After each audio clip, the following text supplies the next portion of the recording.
हरिः श्रीगणेशाय नमः।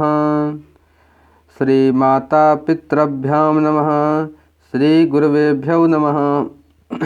नमस्कार दोस्तों, मैं अनुराग तिवारी अपने YouTube चैनल प्रकाश की ओर के तरफ से आप लोगों को बहुत बहुत प्रणाम करता हूं।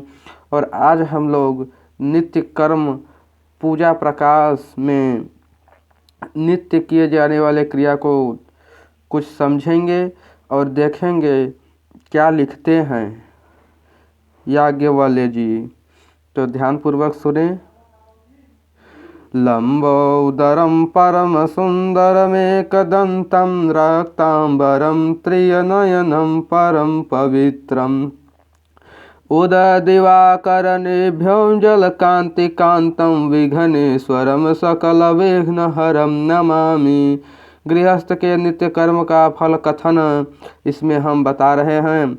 अथोश्चते गृहस्थस्य नित्य कर्म यथाविधि यत्कृत्वानुमाप्योति देवांतपैत्राश्च मानुष्यम्। शास्त्र विधि के अनुसार गृहस्थ के नित्य कर्म का निरूप किया जाता है, जिसे करके मनुष्य देव संबंधित, पितृ संबंधित और मनुष्य संबंधित तीनों ऋणों से मुक्त हो जाता है। जायमानो वै ब्राह्मण स्त्रीभुक्ष्वन् जायते 6, 3 और 10 और 5 के अनुसार मनुष्य जन्म लेते ही 3 ऋणों वाला हो जाता है। उससे अनऋण होने के लिए शास्त्रों ने नित्य कर्म का विधान किया है। नित्य कर्म में शारीरिक शुद्धि, संभावदन, तर्पण और देव पूजन प्रवृत्ति शास्त्र निर्दिष्ट कर्म आते हैं। इनमें मुख्य निम्नलिखित 6 कर्म बताए गए हैं। तो चलिए हम जानते हैं कौन 6 हैं। संध्या स्नानम जप चैव देवात्मानं च पूजनम देवदेवं तथा अतिथम खाष्ट कर्माणि दिने दिने।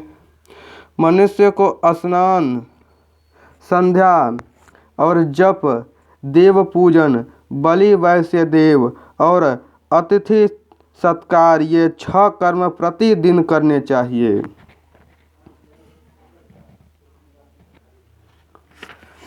तो उसके बाद प्रातः जागरण के पश्चात स्नान से पूर्व के कौन कौन से कृत्य हैं उन्हें सुनिए। प्रातः काल उठने के बाद स्नान से पूर्व जो आवश्यक विभिन्न कृत्य हैं, शास्त्रों ने उनके लिए भी सुनियोजित विधि विधान बताया है। गृहस्थ को अपने नित्य कर्मों के अंतर्गत स्नान से पूर्व के कृत्य भी शास्त्र निर्दिष्ट पद्धति से ही करने चाहिए, क्योंकि तभी वह अग्रिम खष्ट कर्मों के करने का अधिकारी होता है। अतएव यहाँ पर क्रमशः जागरण कृत्य एवं स्नान पूर्व कृत्यों का निरूपण किया जा रहा है। और तो उसके बाद ब्रह्म मुहूर्त में जागरण। तो चलिए ब्रह्म मुहूर्त में जागरण कब से कब तक होता है और इसे जानते हैं।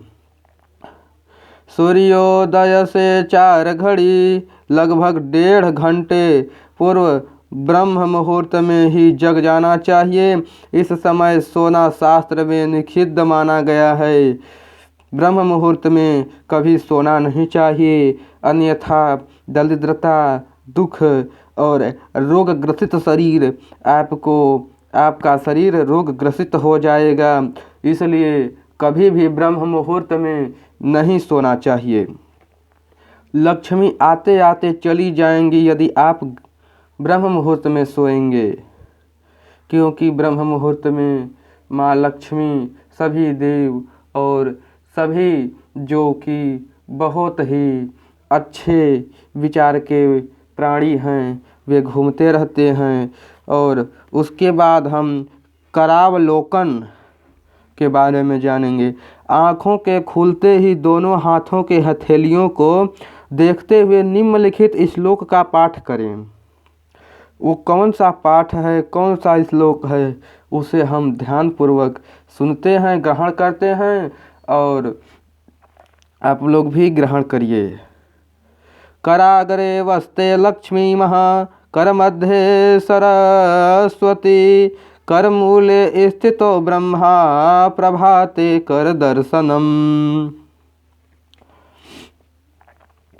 तो हाथ के अग्रभाग में कौन विराजमान है, बताइए, कमेंट में अवश्य बताइएगा कि हाथ के अग्रभाग में कौन विराजमान है।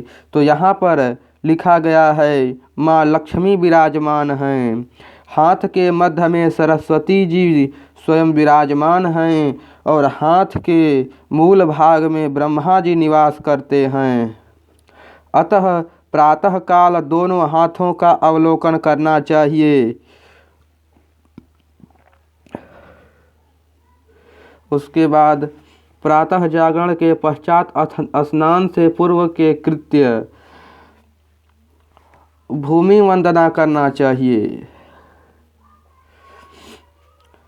सैया से उठकर पृथ्वी पर पैर रख के पूर्व पृथ्वी माता का अभिवादन करें और उन पर पैर रखने की व्यवस्था के लिए उनसे क्षमा मांगते हुए निम्न श्लोक का पाठ करें। तो वो कौन से श्लोक हैं